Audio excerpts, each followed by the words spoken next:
এই ইন্টারপ্রিটেশন করার সুযোগ আছে যে সংস্কার শব্দটার মাধ্যমে নির্বাচন বা এই প্রসেসটাকে ডিলেট করার চেষ্টা আছে কিনা। এই যে তৃতীয়টা বললাম, এটা বলার সাথে সাথে কারো মনে প্রশ্ন আসবে সরকার এবং সেনাবাহিনী আলাদা করে বলছি কেন। সেনাবাহিনী আসলে এই পুলিশের কাজ করার জন্য তারা ট্রেইনড না। নিশ্চয়ই উঠেছে, আমি জনাব সালাউদ্দিন আহমেদের একটা বক্তব্য ওনার সামনে দেখলাম, তিনি নিজেই কথা বলছেন যে ৩ মাস আগে, একটু খেয়াল করে, এই জায়গাটা খুব ইম্পর্টেন্ট, কয়েকটা খুব গুরুত্বপূর্ণ ফান্ডামেন্টাল কনস্টিটিউশনাল ইস্যুতে এখন সবাই একমত হয়নি। যেমন ধরুন ৭০ অনুচ্ছেদ কেমন হবে, আমাদের উচ্চকক্ষ কিভাবে তৈরি হবে, প্রধানমন্ত্রী ২ বারের বেশি থাকতে পারবেন কি পারবেন না, এরকম। এর বাইরে অসংখ্য বিষয়ে সব দল একমত হয়েছে, বিএনপি সহ। জনাব সালাউদ্দিন আহমেদ প্রধান উপদেষ্টাকে সামনে রেখে বলছেন যে আমরা ৩ মাস আগেই তো অনেকগুলো জিনিস একমত হয়ে গিয়েছিলাম, সেগুলো কেন করে ফেলা হয়নি।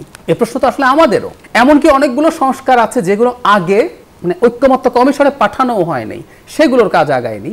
এবং তার চাইতে জরুরি কথা, এটা সবচেয়ে ইন্টারেস্টিং, সেটা হলো এই যে ঐক্যমত্য কমিশন আছে, এখানে ৬টা কমিশনের প্রধানরা আছেন, কিন্তু পুলিশ সংস্কার কমিশনের সুপারিশগুলো এখানে আলোচিত হচ্ছে না, কারণ সরকার মনে করে পুলিশ সংস্কার কমিশনের সুপারিশগুলো অ্যাডমিনিস্ট্রেটিভ প্রসেসেই করে ফেলা যাবে। তো পুলিশ সংস্কারের সব কিছু কি হয়েছে? সেজন্যই বলছি আসলে সংস্কার যেভাবে সামনে আনা হচ্ছে সেই তুলনায় সংস্কারের অগ্রগতি নেই। ফলে এই ইন্টারপ্রিটেশন করার সুযোগ আছে যে সংস্কার শব্দটার মাধ্যমে নির্বাচন বা এই প্রসেসটাকে ডিলেট করার চেষ্টা আছে কিনা। এবং বিশেষ করে আমি বিএনপিকে একটা জায়গায় উল্লেখ করতে চাই যে বা কেউ বিএনপি করতে হবে না, কিন্তু যারা বাংলাদেশে এখন রাজনৈতিক ভবিষ্যতের কথা ভাববেন, আমি প্রায় বলি কথাটা যে আমাদের ৩টা শক্তির মধ্যে এক ধরনের আন্ডারস্ট্যান্ডিং হতে হবে। একটা হচ্ছে সরকার, একটা হচ্ছে বিএনপি এবং আরেকটা হচ্ছে সেনাবাহিনী। এই যে তৃতীয়টা বললাম, এটা বলার সাথে সাথে কারো মনে প্রশ্ন আসবে সরকার এবং সেনাবাহিনী আলাদা করে বলছি কেন। টেকনিক্যালি তো সেনাবাহিনী সরকারের অংশ এবং প্রধান উপদেষ্টা যা বলবেন, যেভাবে বলবেন, সরকার ঠিক সেভাবেই কাজ করার কথা।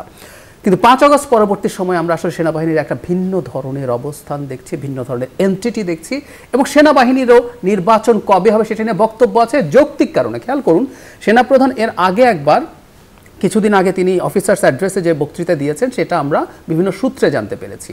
এর আগে কিন্তু তিনি একবার রাওয়া ক্লাবে একদম অন রেকর্ড ক্যামেরার সামনে বক্তৃতা করেছেন। তার যে কনসার্নের জায়গাটা, এটা ভ্যালিড। উনি বলছেন যে সেনাবাহিনী যতদিন মাঠে থাকবে, বাই রোটেশন তো তারা মাঠে থাকছে, সেনাবাহিনী আসলে এই পুলিশের কাজ করার জন্য তারা ট্রেইনড না।